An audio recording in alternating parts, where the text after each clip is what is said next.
So guys 2025 का result आ चुका है यूपीएससी का। और हर बार की तरह इस बार भी बहुत सारे एस्पिरेंट्स जो है सिलेक्ट हुए हैं और बहुत सारों का नहीं हुआ है। मैं इस पर बात नहीं करने वाला हूँ कि किसकी फ़र्स्ट रैंक आई है और किसकी लास्ट रैंक आई है, वो तो आनी ही है, हर साल आएगी, किसी ना किसी की ज़रूर आएगी। इनमें और आप में क्या डिफरेंस रह जाता है कि आपका नहीं होता और इनका हो जाता है। तो देखो, सबसे पहले अभी क्या होगा, ये लोग जाएंगे, अब हर इंस्टीट्यूट वाला अपना अपना इनका वीडियो डालेगा। इनके कॉन्ट्रैक्ट्स होते हैं, इनको पैसा मिलता है, जिसकी वजह से ये इनके प्रमोशन करते हैं। कुछ दिन बाद इन्हीं के चैनल पे आपको ये देखने को मिल जाएंगे। मैं उन सब पे बात नहीं करने वाला हूँ क्योंकि ये सब गिमिक है। मैं आपको बताने वाला हूँ कि अब इससे होगा क्या। सारे इंस्टीट्यूट चल चल के अपने कोर्स बेचेंगे आपको। कोई आपका कुछ इनका पता नहीं 100 तरह के इनके कोर्स आते हैं, उसमें भी बैच बना के रखते हैं, बैच 1, बैच 2, बैच 3। हर चीज़ सब में एक ही जैसी है। मैं सेलर्स के साथ में कनेक्टेड हूँ, मुझे पता है कौन सी चीज़ कितनी बिक रही है और किसकी कितनी डिमांड है। ठीक है, इसमें से बहुत सारे इंस्टीट्यूट ऐसे हैं जिनका एक भी कोर्स नहीं बिकता और ये लोग चला के ऐसे रखते हैं कि हमारे सारे कोर्स बिक रहे हैं। तो मैं यही बताने वाला हूँ कि आप जो सिलेक्ट हो गया उसकी हर बात आपको ऐसी लगेगी ये सच बोल रहा है, और जो सिलेक्ट नहीं हुआ है उसकी आपको हर बात झूठी लगेगी। आपको क्या लगता है कि 958 बंदे सिलेक्ट हुए हैं, जो 959th रैंक वाला है उसका क्या वो किसी के लायक नहीं होगा क्या? लेकिन आप उसकी बात नहीं मानोगे क्योंकि आप उसको जानते ही नहीं हो। रिजल्ट लिस्ट आएगी तब जाके कहीं वो ऊपर आ जाए तो आ जाए। तो मैं यही कहना चाहता हूँ कि अगर आपको ये लगता है कि ये इंस्टीट्यूट वाले आपको सिलेक्शन करवा के देंगे तो यार I feel very sorry for you, क्योंकि इंस्टीट्यूट्स कभी भी आपका सिलेक्शन नहीं करवाएंगे। और ये जितने भी टॉपर्स आएंगे अभी अपना भाषण देंगे, बड़े बड़ी हाँकेंगे, ये सब फेक बताएंगे आपको। कुछ नहीं, कोई सच नहीं है, किसी के अंदर में कोई सच्चाई नहीं है। ये लोग आपको वो बताएंगे ही नहीं जिससे एग्ज़ाम निकलेगा, ये आपको वो बताएंगे जिससे आप एक लूप में फंसे रहोगे। ये बात आप याद रखना, कभी भी आपको ये वो बात बताएंगे ही नहीं। क्योंकि अगर इन्होंने बता दिया, क्योंकि देखो कुछ लोग ऐसे होते हैं जिन्होंने ये सोच रखा होता है कि अब मेरी रैंक आ गई, अब मैं कोर्सेज बेचूंगा, अपने कोर्स निकालूंगा। एक बंदे इस तरीके के होते हैं, दूसरे जिनके टाई अप होते हैं इनके साथ में, इंस्टीट्यूट्स के साथ में, तब वो वैसे नहीं बता सकते, नहीं तो इंस्टीट्यूट की दुकान बंद हो जाएगी। तो अब ऐसा तो है नहीं कि कुछ भी ना बताएं, तो ये वैसी चीज़ें बताएंगे जिससे आपको लगेगा कि हाँ हाँ ये हो सकता है, लेकिन उससे होगा नहीं। ये आपको वो बताएंगे जिससे आपका कंफर्ट बना रहे, आपको ना आराम आता रहे और आप इसी लूप में फंसे रहें, 1 बार 2 बार 3 बार 4 बार। देखो यार, यूपीएससी जितना इंस्टीट्यूट का काम है ना उतना आपका भी है, उससे ज़्यादा ही मैं कहूँगा। आपको एक कदम आगे जाके सोचना पड़ेगा। और आप कह रहे होंगे कि यार तू भी तो वही बोल रहा है, क्या करना पड़ेगा ये बताना। मैं बताऊँगा, अब वो आपके ऊपर है, आप उसको लो या ना लो। मेरे को रिजल्ट मिल रहा है, मेरा अभी फर्स्ट अटैम्प्ट होने वाला 2026 में, मैं दूंगा, देखना। मोस्ट प्रोबेबली इस बार मेरा सिलेक्शन मैं लेके रहूँगा, ठीक है। और अगर मतलब बहुत बुरी किस्मत रही, नहीं भी हुआ ना, तो सेकंड में पक्का होके रहेगा। और इतना मैं कॉन्फिडेंट क्यों हूँ ये मैं आपको बताता हूँ। देखो यार, इंस्टीट्यूट किसी के भले नहीं है, और किसी एक इंस्टीट्यूट की कोचिंग से आपका सिलेक्शन नहीं होगा, ये कहीं भी लिखवा लो। हर इंस्टीट्यूट के अंदर में एक ऐसा बंदा होता है या 2 ऐसा बंदा होता है, बंदा रिप्लेस कर दो टीचर से, जो मास्टर होता है उस सब्जेक्ट के अंदर, उससे पढ़ना होता है आपको। मैंने देखा कि नए नए अभी कोचिंग इंस्टीट्यूट्स आ चुके हैं।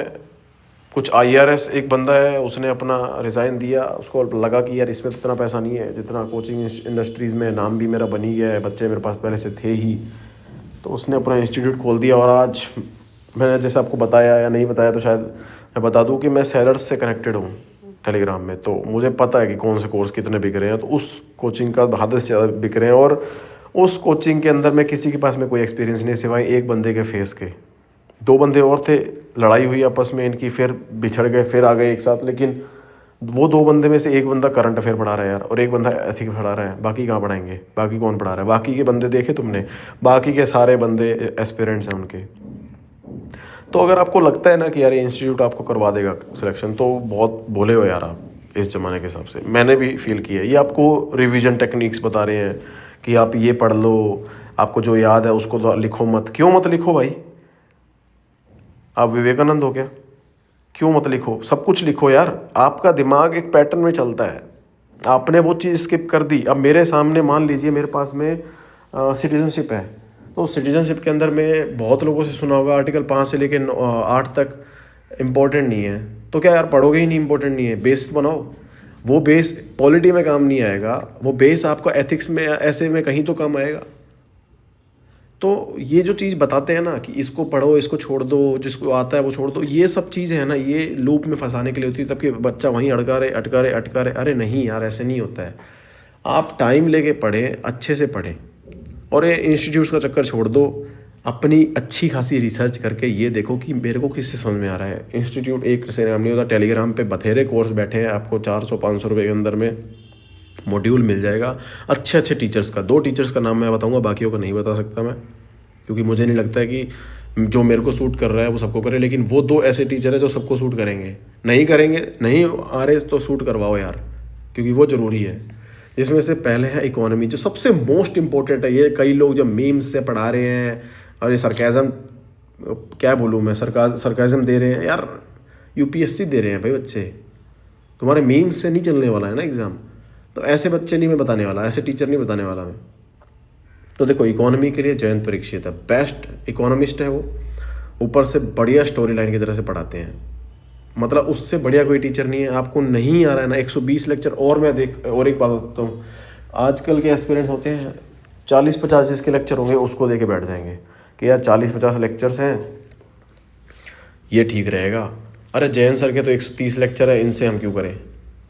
अरे भाई मैराथन दौड़ रहे हो एस्पिरेंट, ये बताओ 40, तुम ये बताओ कि वो बंदा, छोड़ो खुद का दिमाग लगाओ, कि एक बंदा तुम्हें 50 लेक्चर में यूपीएससी का इकोनॉमी पढ़ा के जा रहा है या कोई भी सब्जेक्ट पढ़ा के जा रहा है XYZ, दूसरा बंदा 120 ले रहा है। तो ऐसा क्या पढ़ा रहा है वो, और वो बेवकूफ़ लोग हैं जो उससे पढ़ रहे हैं, उसका 28,000 का मॉड्यूल ले रहे हैं।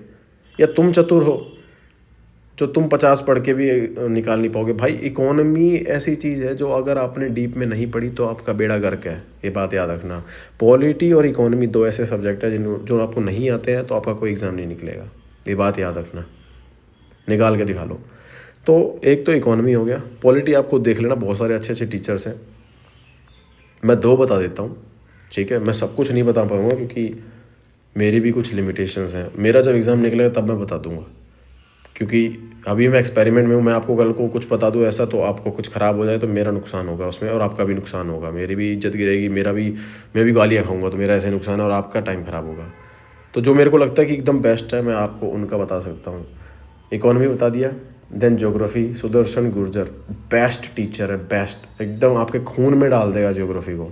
आप पढ़ के देखो बस एक बार, वो डाल देगा। सर को डिसरिस्पेक्ट नहीं कर रहा हूँ मैं, कुछ लोग आजकल बहुत ज़्यादा वल्नरेबल हो चुके हैं, उनको वर्डिंग पकड़ते हैं, तो वो सर आपके खून में ना ज्योग्राफी डाल देंगे, ठीक है। ये 2 तो ज़रूरी है। पॉलिटी यार जतिन गुप्ता ले लो या फिर आतिश माथुर ले लो, इन दोनों में से किसी एक से ही करना पॉलिटी, और कहीं मत चले जाना। ये 3 सब्जेक्ट तो मैंने बता दिया। हिस्ट्री का 2 यार हिमांशु खत्री सर हैं और नीरज राव सर हैं और प्रतीक नायक है। इन तीनों में से किसी एक को चूज़ करना पड़ेगा आपको। मैं नहीं बताऊंगा कि किसको मैंने कर रहा हूँ नहीं, अब अपना अपना देख लो यार, सबका अपना अपना सीन होता है। लेकिन इकोनॉमी और ज्योग्राफी यहीं से करना जहाँ से मैं बता रहा हूँ। ये से करोगे तो सिलेक्शन हो जाएगा।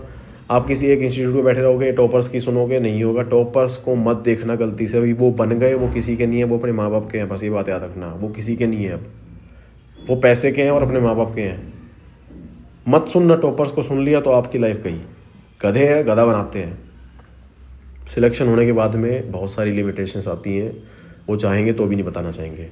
कल को अगर मेरा भी होता है, आपका भी, किसी का भी होगा, तो वो लिमिट हो जाएगा, क्योंकि पैसा सबको चाहिए।